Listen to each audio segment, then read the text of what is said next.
Hi friends, welcome to our channel Engineer Maligai கடை. இன்னைக்கு நம்ம இன்ஜினியர் மளிகை கடையில எதை பத்தின வீடியோ பார்க்க போறோம்னா ஆரி ஒர்க் கடையை எப்படி லாபமா கொண்டு போறது, ஆரி ஒர்க் கடை ஆரம்பிக்கலாமா வேண்டாமா, ஆரி ஒர்க் கடையில உள்ள சீக்ரெட் என்ன, ரிஸ்க் என்ன, டேஞ்சர் என்ன அப்படிங்கறத பத்தின வீடியோ பார்க்க போறோம். புதுசா பார்க்க ஃப்ரெண்ட்ஸ் நம்ம சேனலை சப்ஸ்கிரைப் பண்ணிட்டு பாருங்க. நம்ம சேனல்ல மளிகை கடை பிளஸ் பிசினஸ் ரிலேட்டடா நிறைய வீடியோஸ் இருக்கும். ஃப்ரெண்ட்ஸ் இப்போ இந்த ஆரி ஒர்க் அப்படிங்கிறது ட்ரெண்ட், சரிங்களா? அது அப்ஜெக்ஷனே கிடையாது. அதே மாதிரி நிறைய பேர் ஆரி ஒர்க் கடை ஆரம்பிக்கணும் அப்படிங்கிற ஒரு நிறைய இன்ட்ரெஸ்ட்ல இருக்காங்க. பர்டிகுலரா லேடிஸ், சரிங்களா, ஹவுஸ் ஒய்ஃபா இருக்கவங்க இந்த ஆரி ஒர்க் கடை வைக்கலாமே அப்படின்னு ஒரு நிறைய தாட்ல இருக்காங்க. இன்னைக்கு நான் அதை உங்களுக்கு A to Z நான் உங்களுக்கு சொல்லி தர போறேன், சரிங்களா? இந்த இதுல உள்ள சீக்ரெட் என்ன, நீ எப்படி எப்படி இருந்தா கடையை ரன் பண்ண முடியும் அப்படின்னு சொல்லி தர போறேன். இந்த டீடைல் எப்படி நமக்குன்னா, நம்மகிட்ட ஜூஸ் எசன்ஸ் வாங்கினவங்களுக்கு பெரும்பாலும் தெரிஞ்சிருக்கும். இந்த மாதிரி இந்த லேஸ் டப்பாவை தான் நிறைய பேர்த்துக்கு அந்த பாட்டில், அந்த ஜூஸ் எசன்ஸ் பாட்டில் உடையாம இருக்கிறதுக்கு இப்படி சேஃப்டிக்கு இது இப்படி உடச்சி உள்ளுக்குள்ள வச்சு அனுப்பிச்சிருப்பேன், சரிங்களா? நம்ம பக்கத்துலேயே ஒரு 4-5 கடை தள்ளி ஒரு ஆரி ஒர்க் கடை இருக்கு. 2 வருஷத்துக்கு முன்னாடி அந்த கடையோட சூழல் எப்படி இருந்துச்சு, இன்னைக்கு அந்த கடை எப்படி இருந்துச்சு அப்படிங்கிறதையும் நான் இந்த வீடியோல உங்களுக்கு தெளிவா சொல்லி தரேன், சரிங்களா? இப்போ அவங்கள 2 வருஷம் கூட நம்ம கூட நல்லா பழக்கம் தான். பழக்கம் முச்சில் நம்ம கொஞ்சம் டீட்டெயில்ஸ் எல்லாமே கேட்டா சொல்லி தந்தாங்க. அதை நான் உங்களுக்கு இன்னைக்கு அப்படியே சொல்லி தர போறேன், சரிங்களா? நீங்க இந்த பிசினஸ்ல இவ்வளவு ரிஸ்க் இருக்கா அப்படிங்கிறத தெளிவா தெரிஞ்சுக்காங்க. ஃப்ரெண்ட்ஸ் ஃபர்ஸ்ட் ஷாப் லொகேஷன், சரிங்களா? ஷாப் லொகேஷன் கம்பல்சரியா மெயின்ல தான் இருக்கணும், சரிங்களா? சிட்டியை விட்டு அவுட்டரு அல்லது சின்ன மாதிரியான சிட்டி அந்த மாதிரி இடத்துல இந்த ஷாப் ரொம்ப ரிஸ்க் இருக்கு. கண்டிப்பா மெயின்ல தான் இருக்கணும், சரிங்களா? அதே மாதிரி உங்களுக்கு மெயின்ல ஷாப் கிடைச்சாலும் உங்க கையில எவ்வளவு இருக்கு, ஒரு ஒரு விஷயத்துக்கு எவ்வளவு ஆகும் அப்படிங்கறத நீங்க கண்டிப்பா கால்குலேட் பண்ணிட்டு தான் உள்ள போகணும், சரிங்களா? இப்ப உதாரணமா உங்க கையில் ஒரு 5 லட்சம் ரூபாய் இருக்குன்னு வச்சுக்காங்க, சரிங்களா? 5 லட்சம் ரூபாய் இருக்குன்னா 3 லட்சம் ரூபாய் வாடகை டெபாசிட் கேட்டாங்கன்னு வச்சுக்காங்களேன். வுட் ஒர்க்குன்னே ஒரு அமௌண்ட் பயங்கரமா பிடிக்கும், சரிங்களா? வுட் ஒர்க்லாம் நீங்க விசாரிச்சுட்டு அதுக்கப்புறம் பொருள் வாங்கி வைக்கணும். இன்னைக்கு நிறைய பேர் பண்ற பெரிய மிஸ்டேக் என்னன்னா, ஷாப் வாடகைக்கும் அட்வான்ஸுக்கும் இன்டீரியருக்கு மட்டும் தான் காசு இருக்கும். அதுக்கு அடுத்து காசு இருக்காது பொருள் வாங்குறதுக்கு. அதுக்கப்புறம் என்னென்ன வாங்கணும் காசு இருக்காது. அது எல்லாமே திரும்ப லோனு கடன் அப்படின்னு சொல்லி கடன் கடன் கடன் அப்படியே பெருக்கிடுவாங்க. அந்த மாதிரி இல்லாம ஒண்ணுக்கும் எவ்வளவு ஆகும் அப்படிங்கிறத கேர்ஃபுல்லா கவனிச்சுக்கிடணும். அதை நான் உங்களுக்கு பின்னாடி சொல்றேன். ரெண்டாவது, இந்த பிசினஸ்ல ரிஸ்க் என்னன்னா கலர் அண்ட் சீசன், சரிங்களா? கலர் சம்பந்தப்பட்ட பிசினஸ் இது, சரிங்களா? Aari work business, tailoring shop business எல்லாமே கலர் சம்பந்தப்பட்டதுதான். நான் இப்போ உங்களுக்கு ஓவராலா எல்லாம் சேர்த்தான் சொல்றேன். ஆரி ஒர்க், லேஸ், டெய்லரிங் இவங்க எல்லாம் வச்சிருப்பாங்களா, எல்லாம் சேர்த்து கடைக்கு தான் நான் சொல்றேன், சரியா? இப்போ கலர் சம்பந்தமா ரிஸ்க் எப்படின்னா, ஒரு 10 வருஷத்துக்கு முன்னாடி போனீங்கன்னா ஒரு 20 கலர் தான், சரிங்களா? ரெட்டு, லைட் ரெட்டு, பச்சை, லைட் பச்சை, கிளி பச்சை இப்படிதான் சொல்லுவாங்க. ஆனா இன்னைக்கு கலர் பாத்தீங்கன்னா சாதாரணமா ஒரு 1000 கலர் வந்துட்டு, சரிங்களா? என்ன கலர்னே சொல்ல முடியாது. இங்கிலீஷ் கலர், அந்த கலர், இந்த கலர்னு சொல்லிட்டு கலர் எக்கச்சக்கமா வந்துட்டு, சரிங்களா? அதனால இந்த இதுல நீங்க பொருள் வாங்கி வாங்கி வாங்கி வாங்கி வைக்கிற மாதிரியே தான் இருக்கும், ரைட்டா? அடுத்து சீசனுக்கு மட்டும் தான் ஓடும், சரிங்களா? கல்யாண சீசன் நல்லா வந்தா ஓடும், சில டைம் அது ஓடாமையும் போயிடும், சரிங்களா? அப்படிங்கும் பட்சத்தில் உங்களுக்கு ரெண்ட் எல்லாமே இருக்குது, அது எல்லாமே இருக்கு. இப்போ நான் ஓவராலா ஒரு கடையோட இதை சொன்னேன். அடுத்து பொருள் கண்டிப்பா நீங்க சென்னையில தான் ஃப்ரெண்ட்ஸ் வாங்கணும். எக்ஸாம்பிள் நீங்க தமிழ்நாட்டில இருந்தா சென்னையில தான் வாங்கணும், சரியா? வேற எங்கேயும் வாங்கக்கூடாது. எதுக்காக சொல்றேன்னா, இந்த பொருளோட லொகேஷன் டெல்லி தான், சரிங்களா? டெல்லி தான் ஹப்பு. டெல்லியில இருந்து டைரக்டா சென்னை வரும், சரிங்களா? டெல்லிக்கு ஃபாரின்ல இருந்து தான் வருது, சரிங்களா? சென்னைக்கு வரும். சென்னையில இருந்து தான் கோயம்புத்தூர் போகும், மதுரை போகும். நீங்க இப்ப மதுரையில இருக்கீங்கன்னு வச்சுக்காங்களேன். நீங்க மதுரை பக்கத்துல எங்கேயோ இருக்கீங்க, மதுரையில போய் பொருள் வாங்குறீங்க, ரைட்டா? மதுரையில போய் பொருள் வாங்குறீங்கன்னா கம்பல்சரியா அந்த பொருள் சென்னையில இருந்து தான் மதுரைக்கு வரும். இது 100க்கு 100% மாற்ற முடியாத ஒண்ணு. கண்டிப்பா சென்னையில இருந்து மதுரைக்கு வரும். ஆனால் மதுரையில வாங்குறீங்களா, அவர் என்ன சொல்லுவாரோ, நாங்க தான் நேரடியா எங்களுக்கு தான் வருது அப்படின்னு சொல்லுவாங்க. ஆனா அது உண்மையே கிடையாது. இந்த ஹோல்சேல் ஷாப் வச்சிருக்காங்க தெரியுமா, இவங்க எல்லாமே ஒரு ஃப்ரெண்ட்ஸு, ஃபேமிலி, இந்த சித்தப்பா பெரியப்பா அப்படி சொல்லுவாங்க, அவங்க தான் அந்தந்த ஊர்ல இருப்பாங்க. இப்போ நீங்க மதுரைக்கு ஒரு கடைக்கு வாங்க போயிருக்கீங்க அப்படின்னா உங்களுக்கு எந்த ஊர், சரிங்களா? மதுரை பக்கத்துலயே வச்சுக்கிடுமே, திருமங்கலம்னு வச்சுக்காங்க. திருமங்கலத்துல இருக்கிற லேஸ் ஷாப் பேர் எல்லாம் அவங்களுக்கு தெரியும். ஹோல்சேல் கடைக்கு போய் ரீட்டைல் கடைக்காரங்கள்லாம் இருக்காங்களா, அவங்க பேர் எல்லாமே தெரியும், சரிங்களா? அது எப்படி தெரியும்னா, அவங்களுக்குள்ள ஃப்ரெண்ட்ஸு, ஃபேமிலி, குரூப் அப்படி இப்படின்னு எல்லாம் தெரிஞ்சு வச்சுக்கிடுவாங்க. நீங்க மதுரைக்கு போய் அந்த கடைக்கு போன உடனே இந்த மாதிரி இந்த இடத்துல வரணுன்னே, ஜி இவரு நம்மகிட்ட தான் வாங்குதாரு, இந்த இவரு நம்மகிட்ட தான் வாங்குதாரு, அவர் நம்மகிட்ட தான் வாங்குதாருன்னு சொல்லிட்டு புட்டு அவ்வளவு பேரே வச்சிருவாங்க. நீங்க ஓஹோ இப்படிதான் வாங்குதாங்களோன்னா, எல்லா இடமும் அப்படிதான். அவங்களுக்குள்ளே ஒரு ஃபேமிலி லிங்க், ஃப்ரெண்ட் எல்லாமே இருக்கும்.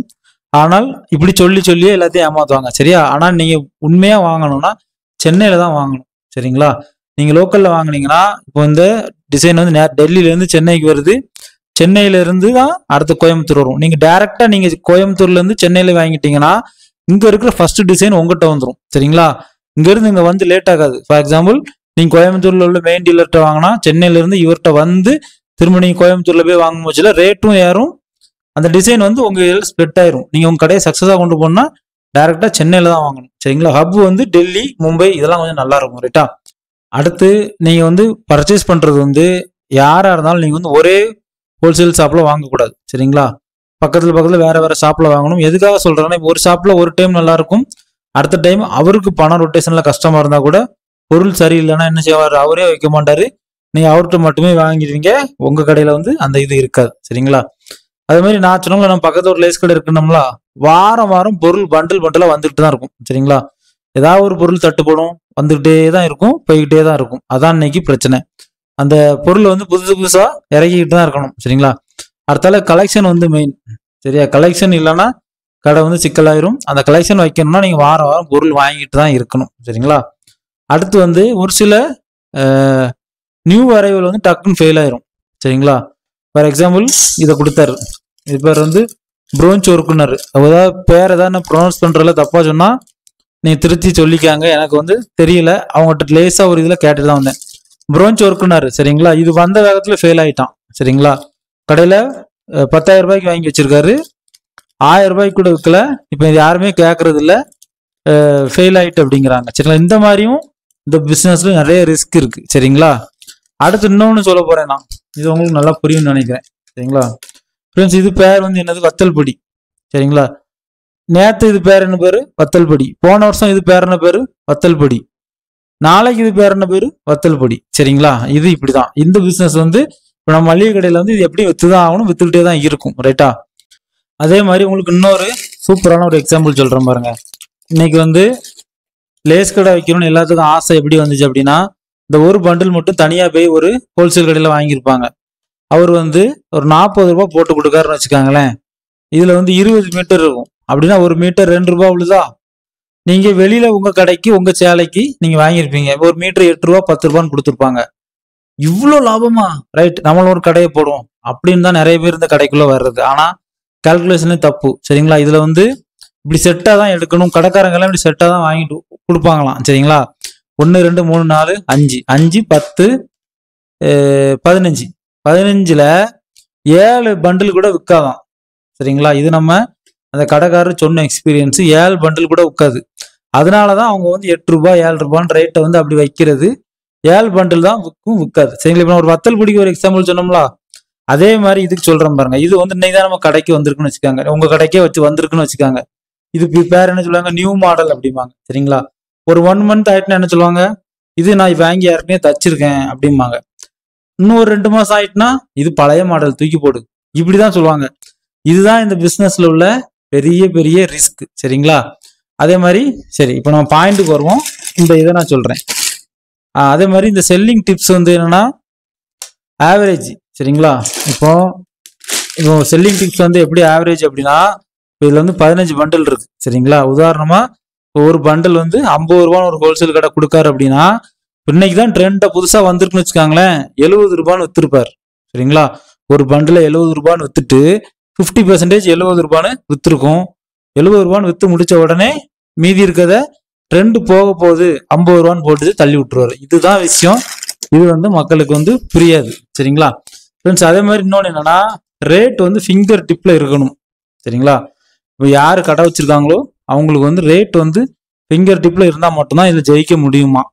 எதுக்காக அப்படி சொல்றேன்னா, இப்போ வந்து இந்த பொருள் வந்து 10 ரூபான்னு வந்திருக்குன்னு நினச்சிக்காங்க. சரிங்களா? இந்த பண்டில் வந்து 10 ரூபான்னு வந்திருக்கு. ஒரு கஸ்டமர் வந்து கையில் 8 ரூபாய் தான் வச்சிருக்காங்க, இதை எனக்கு கொடுங்களேன் அப்படிம்பாங்க. ஆனால் உங்களுக்கு ரேட்டு தெரிஞ்சிச்சு இது 10 ரூபான்னு வந்திருக்கு அப்படின்னா, நீங்கள் ஒரு 4-5 பண்டிலோ பாதியோ 15 ரூபான்னு வித்துருப்பீங்க ஒரு பண்டில். அப்படிங்கும் பட்சத்தில் இவருக்கு 8 ரூபான்னு கொடுத்தாலும் உங்களுக்கு நஷ்டம் கிடையாது. சரிங்களா? அசல் வர்ற மாதிரின்னு சொல்லிட்டு நீங்கள் 8 ரூபாய்க்கு தள்ளி விட்டுறணும். ஆனால் இப்படி தள்ளி விடணும்னா உங்களுக்கு வந்து ரேட் வந்து ஞாபகம் இருக்கணும். என்னைக்கு வாங்கின பொருள், எந்த கடையில் வாங்கணும், எப்போ வாங்கணும், எந்த பர்ச்சேஸ்ல வாங்கணும் ஞாபகம் இருந்தால் மட்டும்தான் இதுல வந்து ஜெயிக்க முடியும். சரிங்களா? இதெல்லாம் அந்த கடைக்காரர் எனக்கு சொல்லி கொடுத்ததான் நான் உங்களுக்கு சொல்றேன். சரிங்களா? அடுத்து டெட் ஸ்டாக்.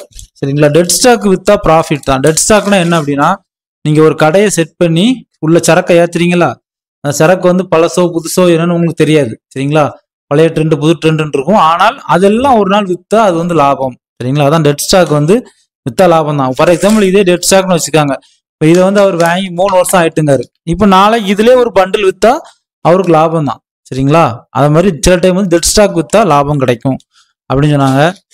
அதே மாதிரி மினிமம் 6 மந்த்துக்கு எந்த இன்கம்மே இருக்காதான். சரிங்களா, நீங்க கடை வாடகை எடுத்து இன்டீரியர் வச்சு பொருளை செட் பண்ணி மக்கள் பொருள் கேட்க கேட்க நீங்க வந்து பைக்லயோ 2 வீலர்லயோ வெளியூர்லயோ போய் வாங்கி வாங்கி கொண்டு கடையை நிறைக்கிறது தான் வேலையா இருக்கும்னு சொன்னாரு.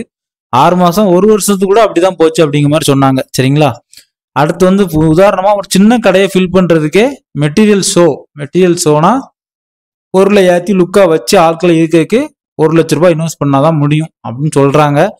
கூட குறைய இருக்கும், தெரிஞ்சா கமெண்ட் பண்ணுங்க. சரிங்களா, நமக்கு வந்து இதுல அவங்க கற்றுக் கொடுத்தது அப்படியே நான் உங்களுக்கு சொல்லி தரேன். சரிங்களா, அதே மாதிரி இப்போ இதுல உள்ள வந்து ஆன்லைன் சேல்ஸ் வந்துட்டு. சரிங்களா, ஆன்லைன் சேல்ஸ் வந்தது வந்து இந்த பிஸ்னஸ் கொஞ்சம் அடிதான்.